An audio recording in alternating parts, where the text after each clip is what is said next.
Opposition اتحاد کا مجوزہ 27ویں آئینی ترمیم کے خلاف ملک گیر تحریک چلانے کا اعلان۔ محترم ناظرین، میں ہوں سعدیہ بطول اور آپ اس وقت دیکھ رہے ہیں جویا نیوز نیٹ ورک پلس۔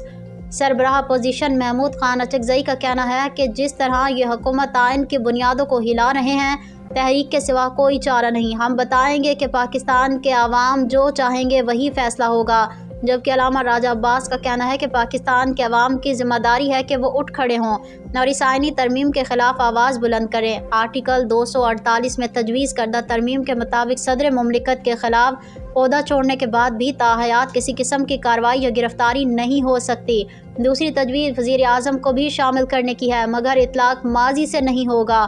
وزیر اعظم کو 172 ووٹس یا کسی بھی عدالتی فیصلے کے ذریعے فارغ کیا جا سکتا ہے، مگر آرمی چیف جو وزیر اعظم یا صدر کے انڈر ہوتا تھا اس کو ہٹانے کے لیے قومی اسمبلی اور سینٹ سے 295 ووٹ چاہیے ہوں گے اور عدالت تو اسے ہٹا ہی نہیں سکتی۔